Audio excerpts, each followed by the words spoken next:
The lecture you are about to see is part of our annual Alan Edwards Psychology Lecture Series. Professor Edwards was affiliated with the Department of Psychology for half a century until his death in 1994. He was an outstanding teacher, researcher, and writer who introduced new statistical techniques that are credited with changing the way modern psychological research is conducted. Alan also permanently enhanced the intellectual climate at UW Psychology by endowing the Alan Edwards Lectureship, which since 1999 has brought in an impressive list of renowned psychologists to the UW campus to interact with faculty and students. The lecture you're about to watch is one of a pair given back-to-back that matched a UW psychology professor with a visiting researcher to talk about a topic of great public and scientific interest.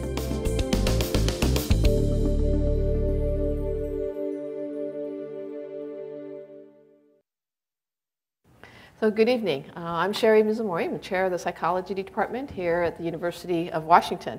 And I have the distinct honor of welcoming you to the 6th annual Alan Edwards Public Lecture Series. And I'm really most pleased that you could join the psychology department as we celebrate one of our research specialties, and that specialty is diversity, culture, and behavior. Now, before introducing this evening's lectures, what I'd like to do is just take a few minutes to explain how it is that we got to be here in the first place. Now, this truly exciting lecture series is really the result of a generous donation by one of our former professors, Professor Alan Edwards, who made a substantial gift to establish this endowment that ensures that we have this public lecture series available to you free of charge for many, many years to come. Now, Professor Edwards was affiliated with our department for over half a century. He arrived here in 1944 until he passed away, and he was here until he passed away in 1994. Now, he was an outstanding teacher, research, and writer, and he's really most well known for the fact that he really changed the way psychological science is conducted by introducing the kind of quantitative and statistical methods that we use today. Now, his statistics books then have become really the long-standing gold standards for psychological research. Now, the Edwards family contribution to our department really exemplifies the kind of things that can be accomplished with support from community folks just like yourself who come out to hear these lectures. And I just want to take this time now to thank you for your contributions, especially in these dire economic times. It's very much appreciated. Now, our psychology department seeks really to take advantage of its unique collection of world-class researchers and instructors by facilitating the interactions between traditional subdisciplines within psychology, such as the clinical areas, the cognitive areas, social psychology, developmental psychology, and so on.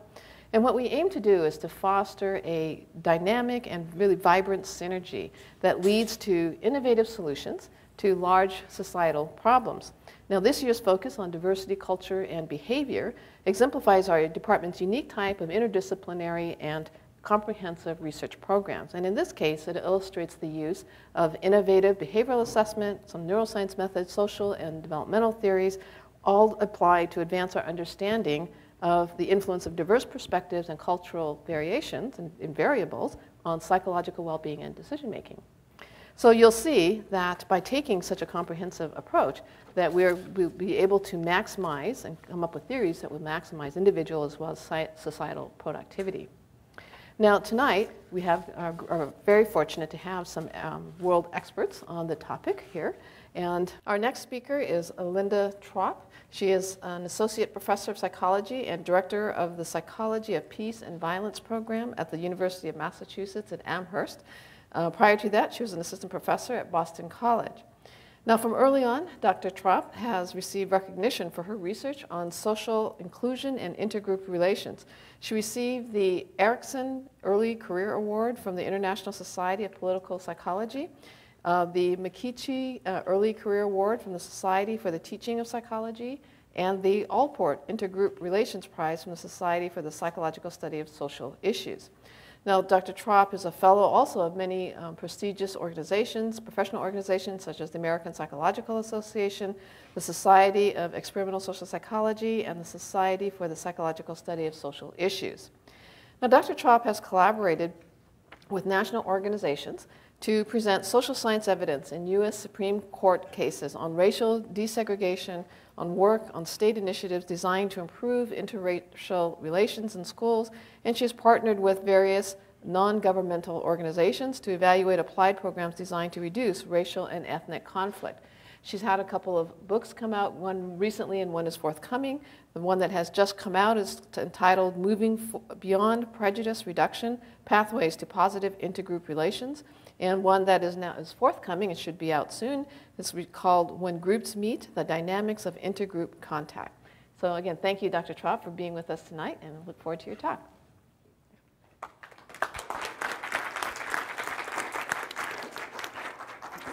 Well, thank you very much for that kind introduction, and I would also like to thank Cheryl Kaiser and her colleagues here at the University of Washington for this kind invitation to speak as part of the Alan Edwards Lecture Series. And before I start to talk about some of my own research on intergroup contact, I'd first like to provide some background regarding social scientists' interests in these topics and its relevance to social policy. And perhaps one of the most striking examples of social scientists' involvement with social policy occurred in the landmark Brown versus Board of Education case in 1954. And for this case, social scientists drafted a statement summarizing the research on the negative effects of racial segregation, and the statement proved influential in the court's final decision. And in this case, the court declared that racially segregated public schools were unconstitutional and that separate educational facilities for Black and white children were inherently unequal. Now, as I'm sure many of you know, some related cases were heard by the Supreme Court in 2007, and these cases asked the question of whether race could be used as a criterion in assigning children to different schools within the school district, with the goal of achieving greater racial integration among children in the public schools. And one of these cases involved the Seattle Public School District, which historically and voluntarily had implemented a range of plans in its attempts to try to reduce racial segregation in the schools. And we can see that while these plans instituted by the school district were effective for some time in trying to achieve racial balance, that the schools have become increasingly racially segregated in recent years. So for example, looking at Lashai Elementary School, we can see that the school went from having a mostly non-white student population in 1971 to having a more racially balanced student population in 1980, but that by 2007, the school had become predominantly non-white once again. Conversely, Loyal Heights Elementary School started off with a mostly white student population in 1971, and it began to have a more racially balanced student population by 1990, but again, by 2007, the school had become a predominantly white school. Now, I became involved in these types of court cases working with different professional organizations like the American Psychological Association in reviewing and summarizing the relevant research on the positive effects of racial integration, much like social scientists did back for the Brown case in the 1950s. Now, in this case, the Supreme Court ultimately ruled that the school district fell short in showing that achieving racial balance was a compelling state interest. And still, even after reviewing all of the relevant social science evidence, along with the other evidence in these cases, Justice Thomas, in his concurring opinion, wrote that based on all of this research evidence, it's still unclear whether interracial contact improves racial attitudes and relations. And it's here that I would like to start to acquaint you with some of the research evidence concerning the effects of intergroup contact, much of which was actually presented in these Supreme Court cases. Now, the basic premise of research on intergroup contact is that by having contact between groups, we can use this as an effective tool for reducing prejudice and promoting positive relations between the groups. And that in order to maximize the potential for positive outcomes from the contact, that a few optimal conditions should be met within the contact situation when these different groups are interacting with each other. So in part, the group should have equal status within the contact situation, that even though they may have different statuses in the broader society, that they're brought together and treated as equals in that contact situation. Also, that the contact and the equal status nature of that contact should be supported by the authorities of the institution. And they also propose that the group should work together cooperatively toward common goals. Now, while these might seem like relatively basic principles, there's actually been a lot of debate regarding the nature and potential of intergroup contact. So for example, some researchers have proposed that contact should do relatively little to change our prejudiced attitudes, whereas other scholars have proposed that contact might actually increase prejudice, and yet other scholars have proposed that contact might be effective for reducing prejudice in some contexts, but not necessarily in others. And so we haven't really had a really coherent or clear sense of what this research is telling us overall. And so we've needed additional work to try to assess the overall effects of intergroup contact. That is, overall, what happens when members of different groups interact with each other? Do we tend to observe positive outcomes or negative outcomes, or perhaps end up somewhere in the middle? And also, we need to test the degree to which these effects of contact are consistent or different across the different contexts we study. So in collaboration with Thomas Pettigrew, I've conducted what's known as a meta-analysis of research on intergroup contact. And a meta-analysis is basically a quantitative integration of research studies where you try to find every single study conducted on a particular topic, and then you can statistically pool the results to look at the overall patterns of effects, and you can also code the research studies themselves for additional factors or additional variables that might influence or moderate those overall patterns of effects. And for our analysis, we found a total of 515 studies that examined the relationships between intergroup contact and prejudice. These studies span from the 1940s through the year 2000, and they include responses from slightly over 250,000 participants from 38 countries.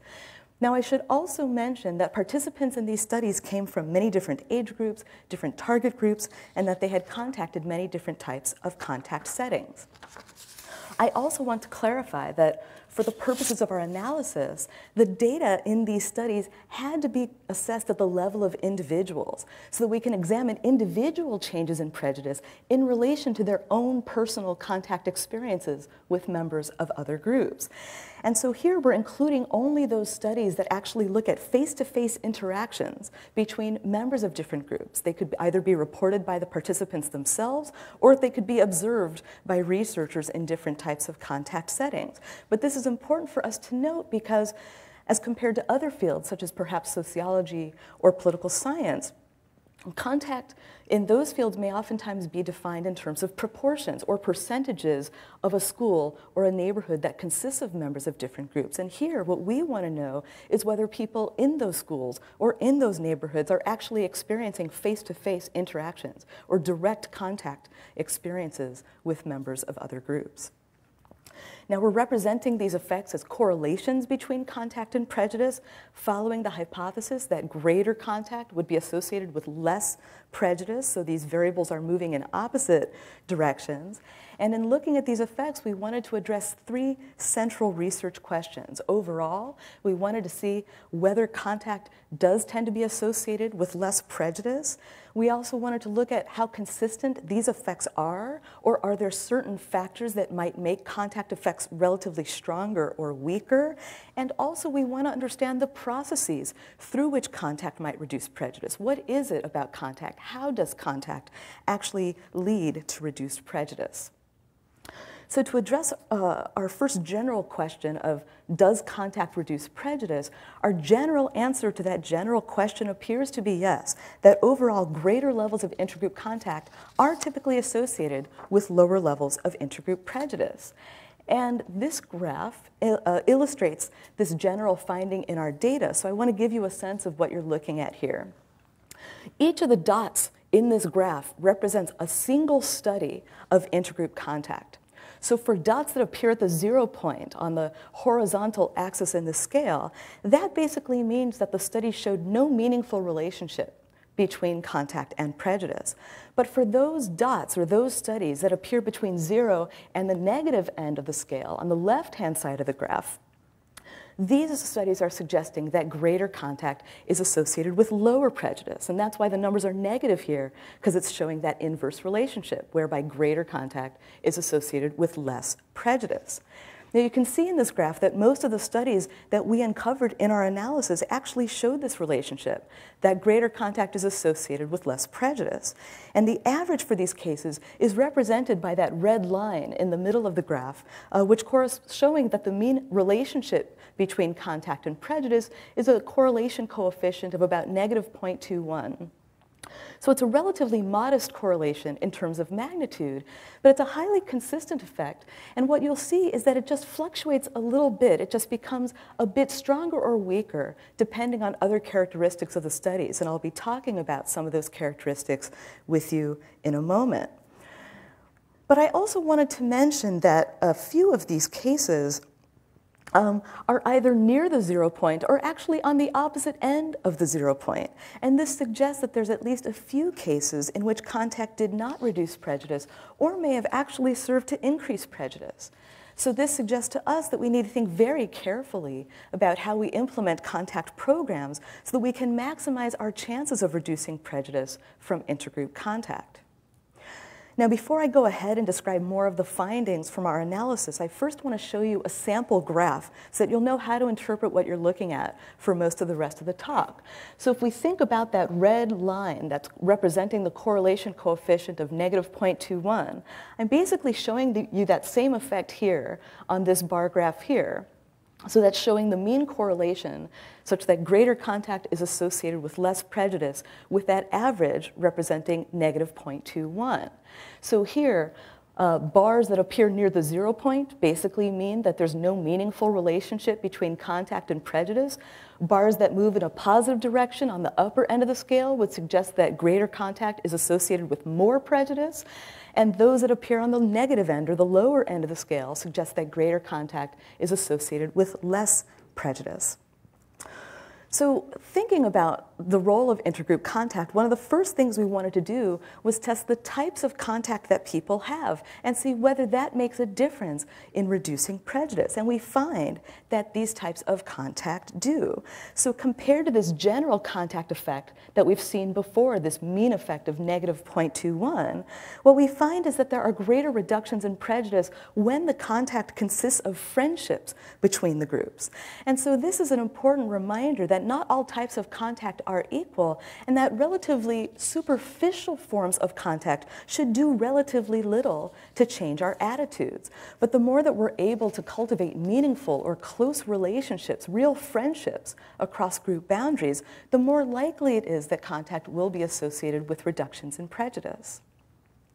And in fact, we've conducted a more detailed analysis to see whether there are different patterns of effects depending on how we've defined friendship or how people conceive of their friendships. And what we see is that while many different measures of friendship are showing similar effects, when the measures of friendship represent behavioral indicators, such as showing that the friends are disclosing information about themselves to each other, or they're spending lots of time together, we see even stronger effects or greater reductions in prejudice as compared to when their friends are simply reporting that they feel close to each other.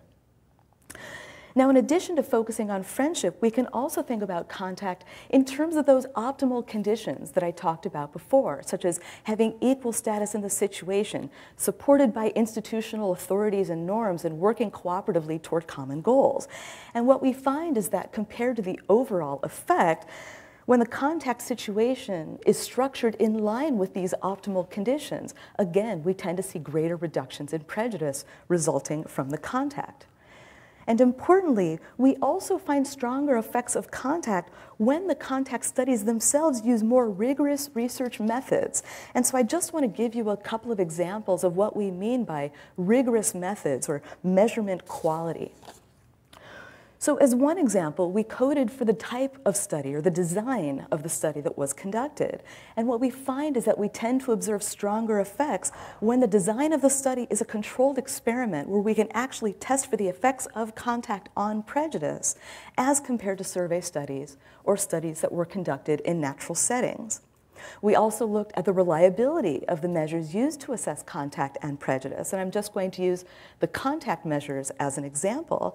And what we see is that when contact is assessed using more reliable indicators, we observe stronger relationships between contact and the reduction of prejudice. So across these and other types of indicators, what we tend to find is that the more rigorous procedures, or the better the measures used in the research studies, the more clearly we see this relationship emerging between contact and prejudice.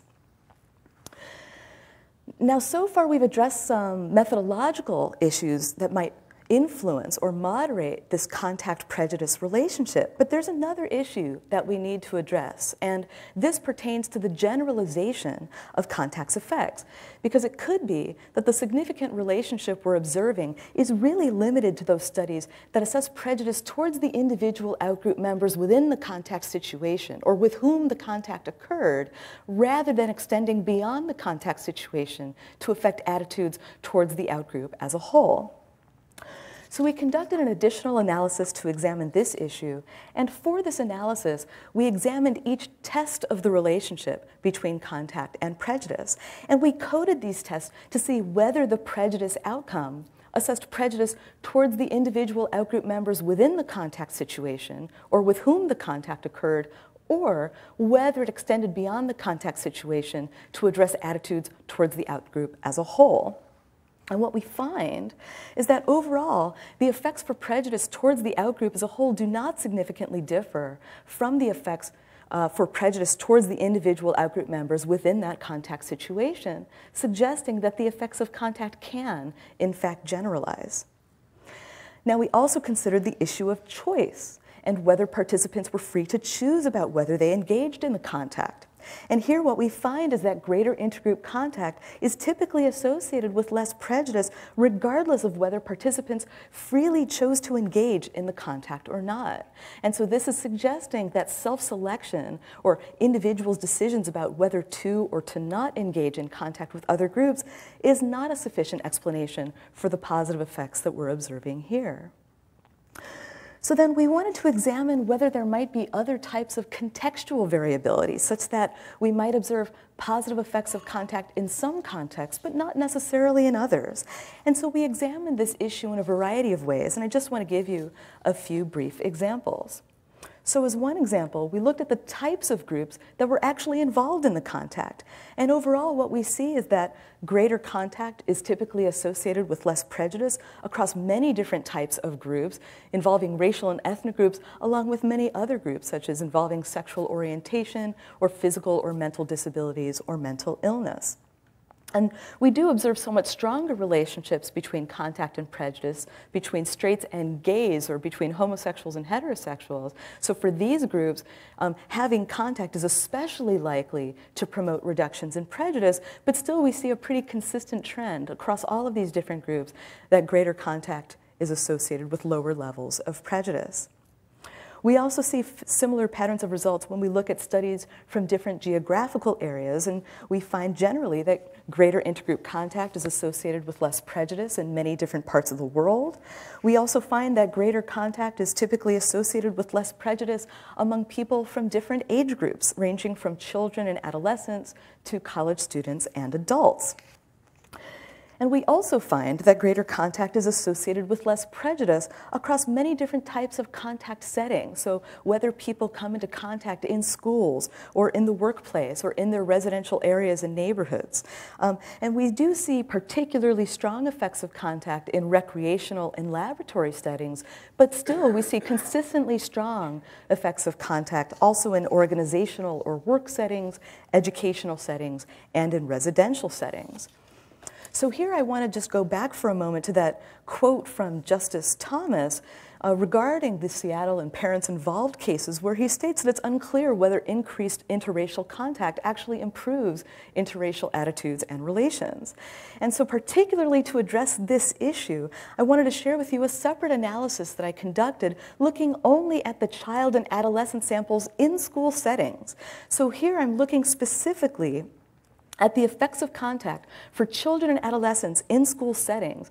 And what we see is that, consistent with the effects that I've reported or presented already, that contact is typically and consistently associated with less prejudice among youth in school settings, and particularly when the contact is structured in line with those optimal conditions. And we also find that these effects are consistent whether we look at the contact between youth from different racial and ethnic groups, or whether we look at contact between youth from different types of groups, such as children with or without disabilities in the school setting. So overall, across these different pieces of our research, what we find is this general trend that greater contact is associated with less prejudice, regardless of whether participants chose to engage in the contact, regardless of the particular groups involved or the ages of the participants involved, and to a large degree, regardless of the particular setting in which the groups are interacting with each other. And so these effects cumulatively are giving us a bit more confidence in our overall finding that greater contact is typically associated with lower levels of intergroup prejudice. Now, while we've seen a great deal of consistency in the patterns of effects so far, I do want to mention that we do see a bit of variability in contact effects when we start to look at some other variables. So just to give you a couple of examples, we've also looked at whether contact effects might vary depending on the different types of prejudice outcomes that we're looking at. And what we find is that the effects of prejudice are typically stronger on dimensions of prejudice that are more affective in nature, such as when we're focusing on our emotions, how we feel towards members of other groups, or how we feel about interacting with them, or indicators of favorability, such as how positively or negatively we evaluate them, or how much we like them. And that by contrast, we see somewhat weaker effects of contact when we focus on dimensions of prejudice that are a bit more cognitive in nature, such as when we focus on our beliefs about our judgments or our beliefs about what members of a group are like, or when we focus on stereotypes, such as the characteristics or attributes that we associate with different groups. So what these findings are suggesting is that when we interact with members of different groups, what's really likely to change is how we feel towards them, or how much we like them, and not necessarily what we think about them. Now, just to be sure, we wanted to see if we could replicate this finding. And so we conducted a separate study where we gathered survey responses from 126 white undergraduate participants, and we asked them to complete a variety of measures concerning their intergroup contact experiences and their attitudes towards Black Americans. Specifically, they completed some contact measures in which they indicated the number of Black people they know as acquaintances or as friends, and we also asked them to complete a range of prejudice measures representing the different types of affective and cognitive indicators of prejudice that we identified in the meta-analysis. So as a first step, we wanted to see how these prejudice measures would cluster together. And we consistently found that two factors emerged, one representing this more affective dimension of prejudice that includes measures of positive and negative emotions, favorability and anticipated liking, and the other representing a more cognitive dimension of prejudice, including indicators of their stereotypes, beliefs, and their pro- and anti-Black racial attitudes. We then examined the relationships between our contact measures and these broader latent factors, and what we find is that having acquaintances who are Black does not significantly relate to either dimension of prejudice beyond what can be accounted for by having Black friends, and at the same time, having Black friends relates significantly and negatively to this latent factor of affective prejudice, while it's not showing a significant relationship with the factor of cognitive prejudice. So together, these findings are suggesting a couple of important things about affective processes in contact with members of other groups. That on the prejudice side, we tend to observe stronger contact effects when the outcomes are more affective in nature concerning how we feel towards members of other groups and how much we like them. And on the contact side, we tend to observe stronger contact effects when the contact is more intimate and more reflective of cross-group friendships. And again, we see the special role of affective processes and close ties across group boundaries when we look at the processes through which contact reduces prejudice. Traditionally, contact theory has simply proposed a pretty direct relationship, suggesting that greater contact is associated with less prejudice. But over the years, a number of processes have been proposed to help account for this relationship between contact and prejudice. And one of these processes involves knowledge about the outgroup. And as you can see here, we actually do have some evidence to suggest that by having contact, we learn more about the other group, we gain knowledge about the other group, and this in turn contributes to a decrease in prejudice towards that group. But what we're finding is that perhaps even more important than knowledge are affective processes such as anxiety reduction and empathy, that greater contact leads us to feel less anxious, less threatened by the outgroup. And we're also becoming more able to empathize with the outgroup and empathize with outgroup members' concerns. And that in turn, these processes are contributing to our reductions in prejudice. Now, I just want to clarify that this graph represents a summary of 3 different analyses to look at the processes. Unfortunately, our research literature does not include enough studies that look simultaneously at all of these to be able to compare the effects in the same research studies. However, there are a small number of studies that used both anxiety and empathy as process variables or as mediators to try to understand the relationship between contact and prejudice. And when we look at anxiety and empathy simultaneously as predictors, we find that each is independently contributing to predicting that relationship. So it's suggesting that there's at least a couple of affective processes going on and that they're relatively independent from each other. That in part, contact is effective in reducing prejudice because it reduces our anxiety, and at the same time, in addition, it's also helping us to build empathy and take the perspectives of members of other groups. And we can think about the importance of these distinctions when we think about using contact programs, and designing contact programs as a strategy for trying to improve relations between groups. So what are we going to use as our stimulus materials? What are we going to use as we bring people together for interactions? Are we going to try to have them focus on knowledge and give them information about other groups? Or are we going to try to engage them in strategies to reduce their anxieties and help them or lead them to try to take the perspectives of others in those interventions? Now, in addition to thinking about these affective processes, we also wanted to look at whether the effects of contact might vary in relation to the statuses that members of different groups bring to that contact situation. And here, in talking about group status, I'm going to be using the terms minority and majority to refer to status distinctions between the groups, such that minority refers to the devalued or negatively stereotyped group in that contact situation, and majority refers to the dominant or high status group in that contact situation. And when we decided to examine these issues in our meta-analytic data, the first thing that we noticed was the relative scarcity of research on intergroup contact from the perspective of members of minority status groups. So altogether, our entire analysis includes 515 studies and over 700 independent samples. But only 142 of those samples actually considered contact outcomes among members of minority groups, while over 500 of those samples are focused on the contact outcomes among members of majority status groups. Then when we actually compare the magnitudes of the effects for members of minority and majority status groups, what we find is that overall, the relationship between contact and prejudice tends to be weaker among members of minority groups as compared to the effects that we observe for majority groups. So this is suggesting that when we have contact, the amount of positive change we can achieve tends to be weaker for minorities as compared to the positive effects that we observe for majorities. And this finding is consistent whether we look at all of the samples in our analysis or whether we look only at those samples that involve racial and ethnic contact, which constitutes approximately 50% of the cases in our analysis. Now again, we wanted to see if we could replicate these patterns of findings. And we were able to replicate this finding doing a secondary analysis of a national survey of Black and white Americans gathered by the National Conference for Community and Justice.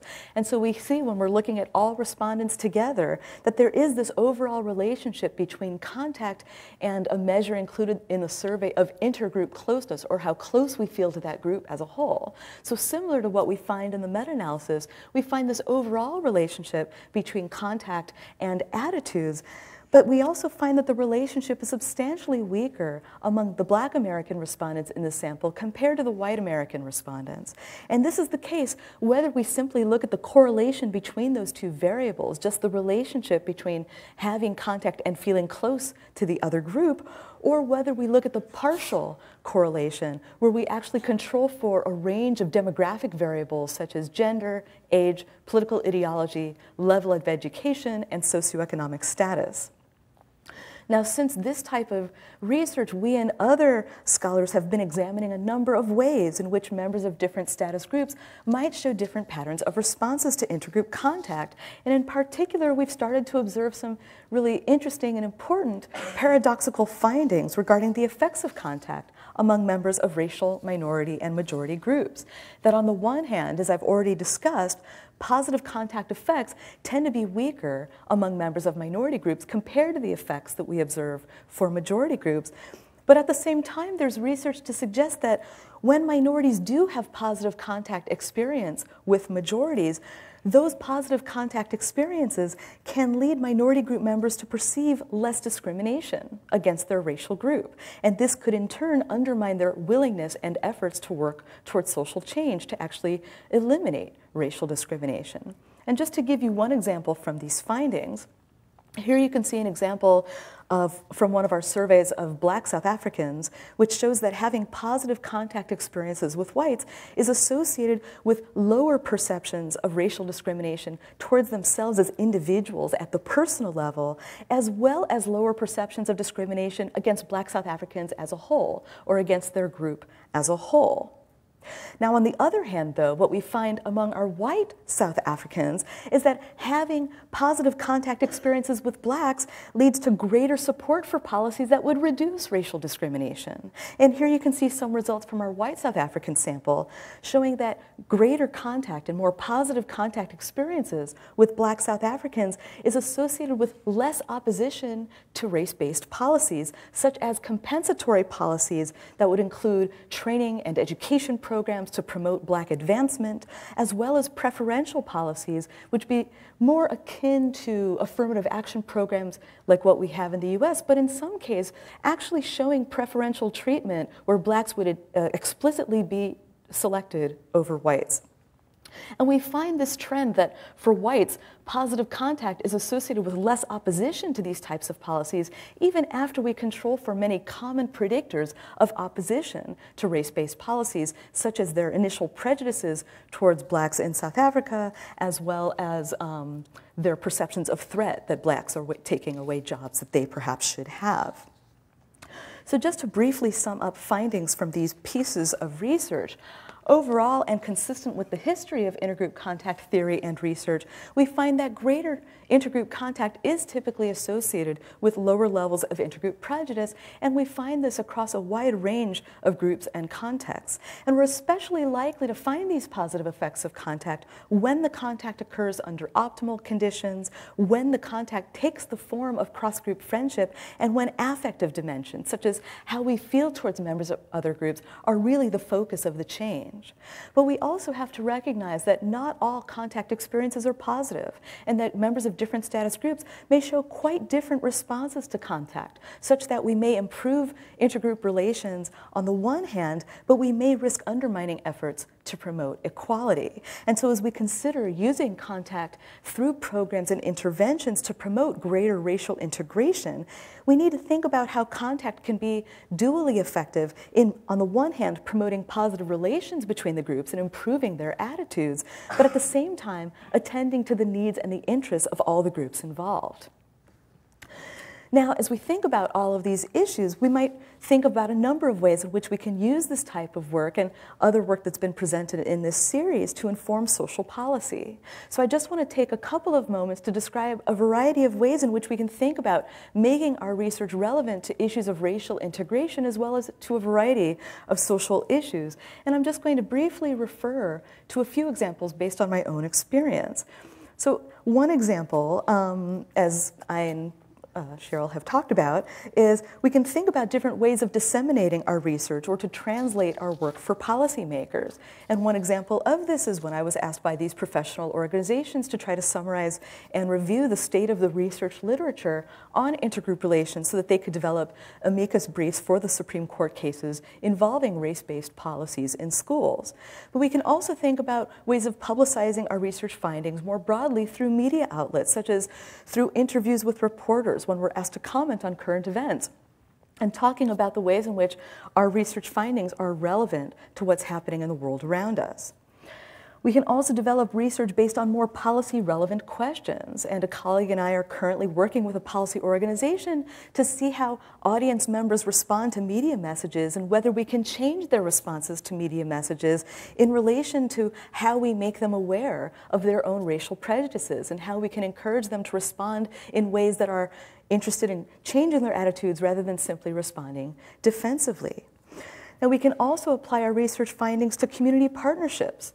And thinking about some examples where I've worked with my graduate students in partnership with local nonprofit organizations or international non-governmental organizations, where they bring youth together from different ethnic groups or ethno-political groups. In this case, they brought them together for a service learning summer camp where they were interacting with members of other racial and ethnic communities in their metropolitan area. And by distributing surveys before and after this experience, we can provide them, the organization, with information about the effects of these experiences on the children's attitudes at the same time as we can fuel these programs and the surveys that they use to evaluate these programs with our knowledge from the research literature. And then through the knowledge that we and others have gained through these types of experiences, we can then begin to offer suggestions for best practices and effective strategies that can be used by schools and communities to promote more effective interventions in the schools and dialogues between members of different communities in schools and in neighborhoods. And I think a great example of this is the Intergroup Dialogue program here at the University of Washington that Ratnesh Nagda and his colleagues are involved in the School of Social Work.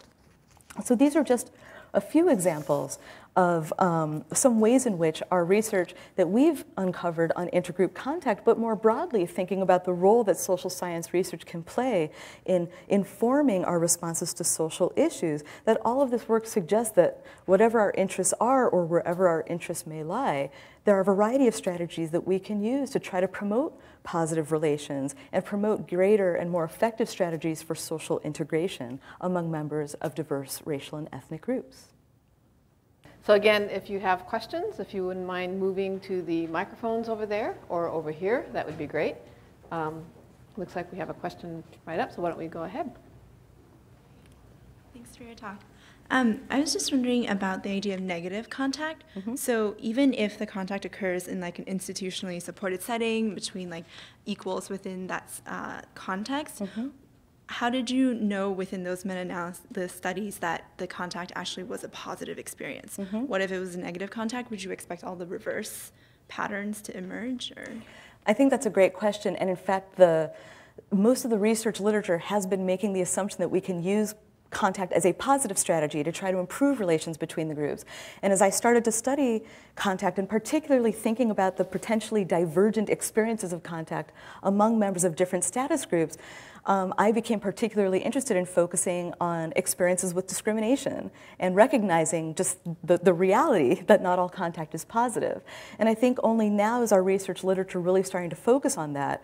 So unfortunately, in partial answer to your question, in this meta-analysis research that we did, we're actually not able to test that because most of the research studies don't separately assess positive contact experiences and negative contact experiences. And in the last few years, our lab and many other folks in different parts of the world are trying to assess simultaneously people's positive experiences and negative experiences with members of other groups, both in domestic, racial, and ethnic contexts, but also in contexts of conflict in different parts of the world, to really try to understand how dual processes might be operating. And we might even make the prediction that, given that we tend to be self-protective, that we might find even greater generalization for negative contact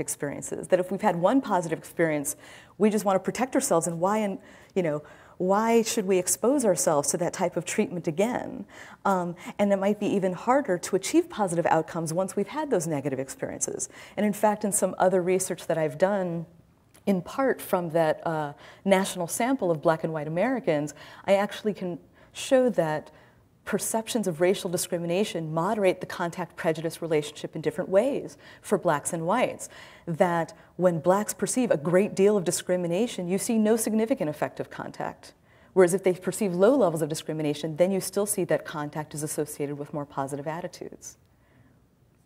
I'm wondering, it seemed like you mentioned a couple of times some of the best benefit you saw in your studies was when you had something you referred to as a structured environment. Mm-hmm. And you lost me on that one. Can you give some examples of what is a structured environment? I apologize if I didn't make that clear. When I was using the term structured environment, I was referring to those optimal conditions that when the contact situation is structured in line with those optimal conditions, such as having equal status between groups, having authority support or institutional support for the contact, having groups work cooperatively under common goals, that when the contact is structured in line with those conditions, that is when you see the most positive effects of contact. Okay, and are these spelled out in your guidebook here as working examples? This is not my guidebook. Oh. This is Ratnesh Nagda's guidebook, but I can definitely refer you to many papers where those conditions are laid out pretty explicitly. Okay, thank you. Mm-hmm. We'll go over here. Hi, thank you for your talk. I've recently read a book called "Why Do All the Black Children Sit Together in the Cafeteria?" Yep. Are you familiar with that? I am. And that, one of the things I thought I took away from that was that while the contact increases or decreases negative racial attitudes, mm-hmm. it may negatively affect the success of the racial minority. Mm-hmm. Do you have any comments on that? I have incredibly ambivalent attitudes about that. Here, on the one hand, I'm a total integrationist, but then I reflect on my own experience and I went to a women's college. And so I actually think both things are going on. What I would like to see as a way to try to reconcile those differences is for our academic and professional institutions to be more explicit about inclusive norms so that people actually all feel accepted in that environment. I think it's actually healthy for groups to want to commune with members of their own groups. I don't necessarily see that as a bad thing. I think it can only become really detrimental when people feel that's the only safe haven within an environment. So I think it would actually be great for students to have experiences with members of their own group where they can commune about their shared experiences, but then also feel welcome and included in many other aspects of the college campus or in a corporate environment. Mm-hmm. Thank you. In practice, there's interest in situations in which groups are not initially equal in status. Mm-hmm. And I'm wondering how this is handled in the research that you've reviewed. Obviously, it's such a huge body of research that it's handled in a lot of different ways, but I'm wondering if there's sort of any recipe for trying to arrange for equal status contact when the groups are not initially equal in status. Yeah, I think it's a huge issue. And in fact, starting with Robin Williams in 1947 and then Allport in 1954, they've talked about the need to establish equal status within the contact situation. And over the last several decades, there's actually been a fair number of critiques about whether that's actually possible, that if you live in a stratified society, is it actually possible to have equal status within a contact situation? And there have actually been some really interesting examples, both from intergroup dialogues in the US, but I'm also thinking about work by Ifat Maoz and her colleagues looking at Israeli-Palestinian dialogues in Israel, that shows that even if you have equal numbers, say, of Israelis and Palestinians in that dialogue, and you have co-facilitators, some are who Israeli, some who are Palestinian, that there's still these manifested power or status differences that come up through the course of the interaction, such as the higher status group, in this case Israelis, tend to dominate the conversation, steer the course of conversation relatively more than the lower status group, in this case Palestinians.